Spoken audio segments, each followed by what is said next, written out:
Currently now there are no proven treatment for metastatic chromophobe kidney cancer.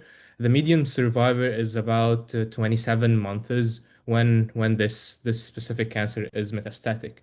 So there's no targeted therapies. There's no, as you know, clinical trials specifically for chromophobe because of the rarity, first of the cancer by itself and the rarity of metastatic settings. But lately we've seen some response around 30 to 35% in combination treatments in two of the latest trials. So given this information, we've always been focused in the lab. I work in Dr. Hansky's lab.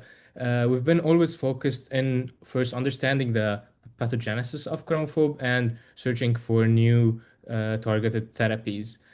And why we chose KIT is because it's always been used as a diagnostic marker, like to differentiate chromophobe from other kidney cancer tumors, but it was never like discovered or targeted as a treatment option. So that's why we came into play and started thinking about how we can target it. And to our to our benefit, there was an already developed antibody drug conjugate, and now antibody drug conjugate. There's a few on the market, especially for breast cancers. So this antibody drug conjugate was targeted against KIT or c-KIT. As I told you, KIT is a diagnostic marker for chromophobe. It is very high in the integrated cells from where these cancer derive from. So we thought to test it in our cells because it was never tested before in chromophobe. And of course, we start by testing the cancer cells derived from chromophobe patients, and we had positive data, at least in cells. We compared it to the other common type of kidney cancer, which is a clear cell, and we had which doesn't express KIT. We had clear difference, and the chromophobe cells were sensitive to this KIT antibody drug conjugate. So that's a bit where we came from and how we thought about it and how the thought process came into play.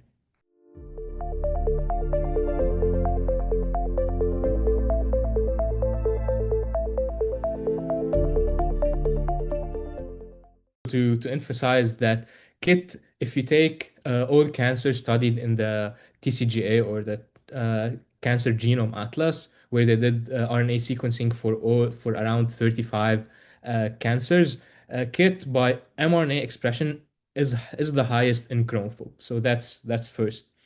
And as you mentioned, we try to, because it's high and it's expressed in intricated cells, we try to see if there's any functionality or it plays any role in tumor progression. We first try inhibiting it genetically by genetic downregulation using SI in cells. We didn't see any difference in cells proliferation. Also, we used a broader of tyrosine kinase inhibitors from mostly unspecific to specific inhibition to KIT. Also, we didn't see anything. Uh, one explanation is because these tyrosine kinase inhibitor work on mutated KIT, as in other cancers, just as GIST or gastrointestinal tumors or other lung cancers, but it doesn't work on wild type KIT, which isn't in the case in chromophobe cell lines. So at least as of right now, we don't see any functional or any uh, downregulation signaling linked to KIT in the progression of the tumor. So that's why here comes again into play the antibody drug conjugate. We use it as a Trojan horse to use the high expression of KIT to bind the drug, and then we can kill the cells inside of it.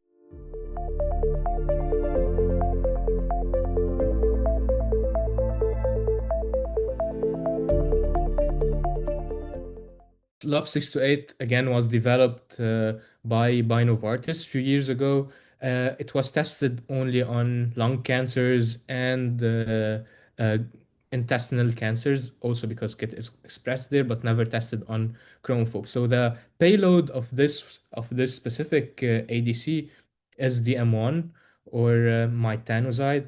which is a microtubule inhibitor. So what we did is we tested it in our cells at first, and it worked. So, but why this one? Why this antibody drug conjugate like did not make it further? Because KIT also is expressed on mast cells. So, on the first very human trial, phase one for this specific ADC, three patients developed hypersensitivity reaction. So, here comes our next step, if you want. So, we took this drug as a proof of concept that it works in chromophobe. It does what it's supposed to do, at least in our cancer cells, compared to other non-expressed kidney cancer KIT, and then we can modify it. And there's a tons of way to modify it. We can modify the antibody to make it only target the cancer cells and not target mast cells by mutating the FC receptor of the antibody. And also we can modify the toxic payload. So here it was the M1. We can use other toxic payloads as deruxtecan or MMAE, which also in our hands work at least a bit better. So that's where we're heading into in terms of our next steps. But we were we just wanted to test it first because it was already on the market. It was the easiest thing to test instead of developing a whole new drug, and it worked in our cells fortunately. And then from now on, there's the next step to modifying it.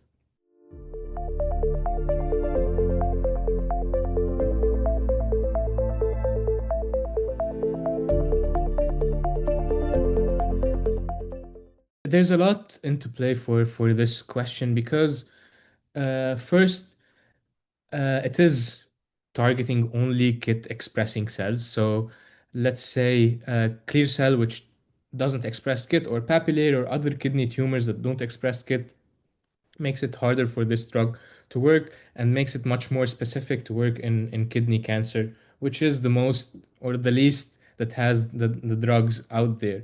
But also to pinpoint that in other cancers, breast cancer, where they are using an antibody drug conjugate against HER2, like latest study suggests that even with low HER2 expression, there would be some activity in killing the cells. So at least for our hands, even in our hands, even if not the whole kidney tumor or the whole chromophobe cells express kit, there's hope that this antibody would still work, because also in our hands we tested around 15 metastatic chromophobe, and 13 of them were positive for kit. This was a collaboration with the histopathology department at the Brigham. So we just wanted to see again, because our target is the metastatic patients.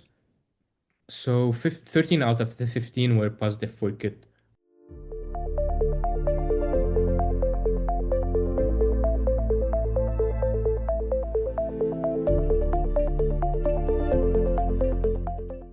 We demonstrated that this ADC, c-KIT ADC, works in our chromophobe cells. Next step is to modify it for better targeted therapy and better payload toxicity and whatnot. So there's multiple steps. The first one is how can we modify the antibody?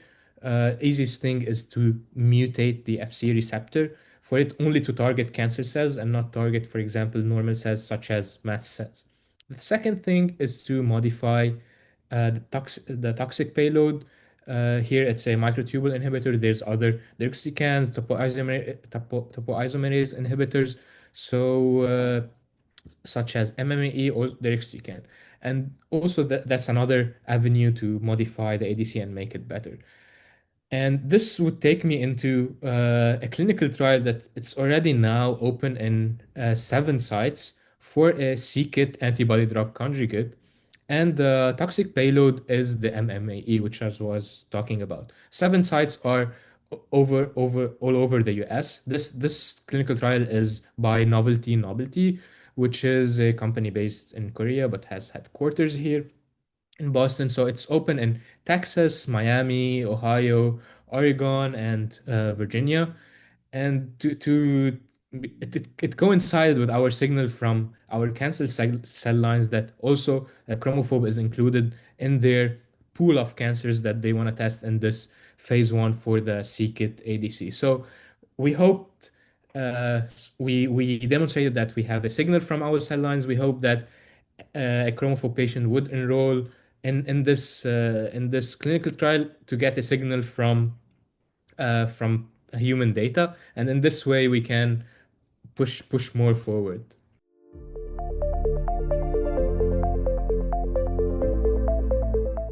I work in Dr. Lisa Hansky's lab. We focus mostly on chromophobe, and she has been studying chromophobe kidney cancer for 10, 15 years. And I want to thank her first, thank all the lab members for this work, and our collaborators, especially Dr. Bill Sellers at the Broad and Dr. Michel Hirsch at the pathology department at the Brigham.